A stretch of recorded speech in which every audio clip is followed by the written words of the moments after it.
안녕하세요. 카이스트 마미손입니다. 삼성전자의 주가 전망 시작하겠습니다.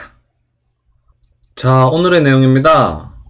첫 번째로 특별배당금 예상치가 수정되었다는 소식을 좀 전해드리겠고요. 두 번째로 미국과 한국 증시 상황을 설명드리겠습니다. 그리고 세 번째로 삼성전자 및 삼성전자 우의 주가 전망을 해드릴 거고요. 그리고 특별배당 시에 수정된 적정가를 함께 보여드리도록 하겠습니다. 자, 특별배당금에 대한 소식입니다. 자, 9월 28일에요. 처음으로 예측이 나왔죠? 이 메리츠 증권에서요. 이 애널리스트 김선우 이분께서 특별배당의 가능성을 처음으로 언급했었습니다. 자, 그때의 내용을 잠깐 보시면요. 자, 9월 28일에 나왔던 그때의 보고서의 상세 내용입니다. 그 상세 내용을 보시면요. 9.4조 원이 특별주주 환원으로 지급될 전망이다 라고 예측을 해놓고 있었죠. 자, 이 9.4조 원으로 특별배당을 하기 때문에 그걸 계산을 하면은 주주들에게 지급될 특별배당은 주당 1380원이 될 것으로 전망한다 라고 되어 있죠. 자, 그래서요 9월 28일에 나왔던 보고서에서는 주당 1380원의 특별배당금을 예상했었습니다. 자, 그런데요 이 똑같은 메리츠 증권에서 새로운 보고서가 나왔는데 특별배당에 대한 금액이 좀 변동이 되었습니다. 그래서 그 내용을 좀 설명을 드리겠습니다. 자, 이 특별배당금 이번 예측인데요. 자, 동일한 애널리스트 김선우 이분께서 새로 또 보고서를 냈습니다. 자, 그런데요. 메리츠 증권의 이번 보고서에서 특별배당금의 예측치를 수정을 했거든요. 자, 이 좀 중요한 내용입니다. 그래서 좀 더 살펴보도록 하겠습니다. 자, 그 상세 내용을 좀 보시면요. 이번 보고서에서는 연말 특별주주 환원의 재원이 7.4조 원이 될 것이다 라고 적어 놓았죠. 자, 이번 보고서에서는요 이 금액이 수정되는 게 조금 미안했는지 사실 좀 조그맣게 적어서 사실 찾기가 힘들었습니다. 자, 그래서요 어쨌든 특별배당으로 사용될 예산을 7.4조로 이번엔 예측을 했거든요. 자, 참고로 이전 보고서에서는 9.4조로 예측을 했었습니다. 자, 그러니까 한 2조 정도가 줄었죠? 자, 그런데요. 왜 이런 예측에서 이렇게 변동이 생기냐 하면요. 자, 이 FCF, 잉여 현금 흐름인데요. 이것은 예측이 약간 어려운 면이 있습니다. 자, 예를 들어서요. 순이익이 10조가 났는데 그 중에서 2조를 뭐 반도체 설비 투자에 쓰겠다 하면은 잉여 현금 흐름은 8조가 되는 거죠? 이렇게요. 이 FCF는 그 회사의 방침에 따라서 약간 변동이 될 수 있기 때문에 예측이 약간 어려운 면이 있습니다. 그래서 이 메리츠 증권에서 예상한 특별배당 금액이 좀 줄어들었더라도 너그러이 이해해 주시기 바랍니다. 자, 어쨌든 이렇게 특별배당금 예산이 좀 줄었죠? 그래서 특별배당금을 새로 계산해야 됩니다. 자, 삼성전자와 삼성전자 우의 총 주식수는요, 뭐 이만큼 주식이 있습니다. 따라서 특별배당금은 어떻게 계산하냐 하면요, 총 예산인 7.4조를 가지고 이 주식수를 나누면 되겠죠? 이렇게 나누면 1090원 정도가 나옵니다.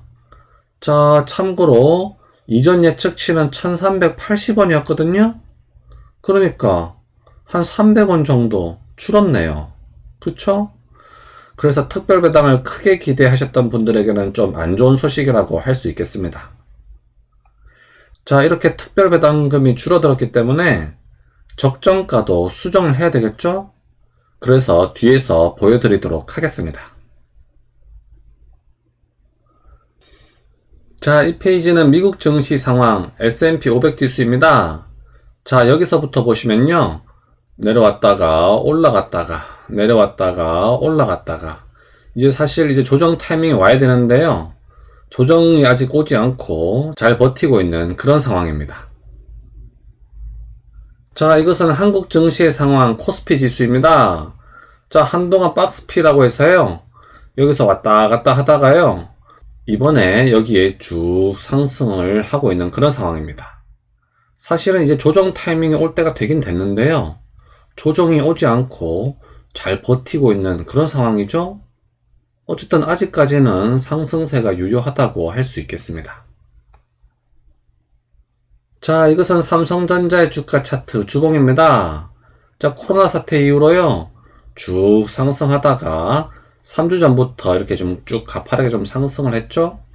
그러다가 이번 주에 약간 조정이 온 그런 상황입니다. 자, 자세한 내용을 보기 위해서 일봉을 한번 보도록 하겠습니다. 자, 이것은 삼성전자의 주가 차트 일봉입니다. 자, 여기서부터 보시면요. 쭉 한번 상승 파동이 왔다가요.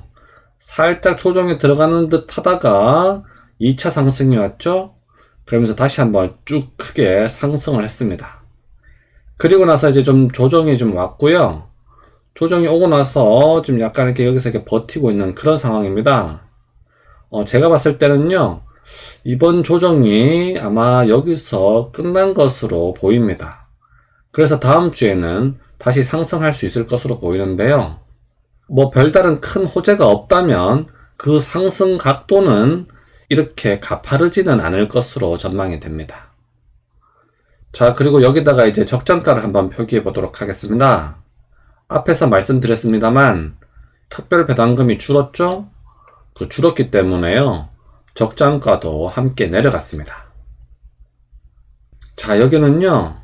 특별 배당 수익률 3%에다가 의결권을 더한 그런 적정가입니다. 61,000원이고요. 자, 꽤 많이 내려갔죠? 자, 그리고요. 특별배당 수익률 2.8%의 의결권을 더한 적정가입니다. 65,300원이 되겠습니다. 자, 이 65,300원. 이거 얼마 안 남았죠? 자, 이 특별배당이 나오더라도요. 그 수익률 2.8%에 의결권을 더해도요. 이미 그 가격이 거의 다 와버렸죠? 자, 그래서요. 아마 다음 주에 상승을 하긴 할 텐데 그 상승 각도는 크지는 않을 것으로 전망이 됩니다. 자, 이 페이지는 삼성전자의 외국인과 기관의 매매 동향입니다. 자, 한동안 외국인이요. 삼성전자를 엄청나게 매수를 많이 했습니다. 그러면서 주가가 쭉쭉쭉쭉 올라갔었죠. 그러다가 최근 들어 이렇게 좀 팔고 있는데요. 아무래도 어느 정도 가격이 비싸져서 더 이상 매수가 들어오고 있지 않죠. 하지만 다행히도 그 매도량이 많지는 않습니다. 그래서 여기서 더 크게 뭐 하락할 것 같진 않고요. 앞에서 말씀드렸습니다만 이번 조정은 어느 정도 끝이 난 것으로 보이거든요. 그래서 다음 주에는 상승할 수 있을 것으로 전망이 됩니다. 자, 이쪽은 국내 기관의 매매 동향인데요. 국내 기관 같은 경우는 뭐 큰 특이사항은 없다고 할 수 있겠습니다. 자, 이것은 삼성전자 우회 주가 차트 일봉입니다. 자, 한동안 거의 일직선으로 상승하다가요. 이번 주 화요일에 한번 정점을 찍고요. 수, 목 이렇게 이틀 동안 하락을 했죠. 그리고 나서 오늘 다시 또 좀 상승한 그런 모습입니다. 제가 봤을 때는요, 이 조정이 여기서 이제 끝이 난 게 아닌가, 뭐 그런 판단이 듭니다. 그래서 이렇게 약간 상승을 했는데요. 그래서 다음 주에도 상승을 이어갈 수 있을 것으로 전망이 됩니다. 자, 그리고 특별 배당금 수정에 따른 적정가를 한번 표기해 보도록 하겠습니다. 자, 여기가 특별 배당 시 배당 수익률 3% 지점인 57,000원이 되겠습니다. 이 지점은 이미 돌파를 했죠? 그리고요, 특별 배당 시 배당 수익률 2.8%, 이 지점이요, 61,000원이 되겠습니다. 자, 이 61,000원, 사실 얼마 남진 않았죠? 그래서 별다른 큰 호재가 없다 하면요, 상승량은 지난번처럼 크지는 않을 것으로 전망이 됩니다. 자, 이 페이지는 삼성전자 우위의 외국인과 기관의 매매 동향입니다. 자, 이 외국인의 매매 동향을 한번 살펴보시면요. 한동안 이렇게 매수가 쭉 들어오면서 삼성전자 우회 주가가 쭉 이렇게 상승을 했습니다. 그리고 나서 최근에는 이렇게 많이 팔고 있는데요. 이렇게 많이 팔고 있음에도 불구하고 주가가 그렇게 크게 많이 내려가고 있지 않죠? 삼성전자 우 같은 경우는 개인의 매수가 많이 들어오고 있기 때문에요. 외국인이 이 정도 파는 것 정도는 개인이 다 소화할 수 있는 양으로 판단이 됩니다. 자, 이쪽은 국내 기관의 매매 동향인데요. 이번 주 월요일날 좀 많이 샀다가요. 화, 수, 목 좀 팔고 금요일은 뭐 약간 샀죠? 국내 기관의 매매 동향은 뭐 큰 특이사항은 없다고 할 수 있겠습니다. 자, 오늘도 제 영상 시청해 주셔서 감사드립니다. 요즘 우리나라에 코로나가 재확산되고 있는데요. 아무쪼록 건강 조심하시고요. 여러분들의 투자에 행운을 빌겠습니다. 그럼 다음 시간까지 안녕!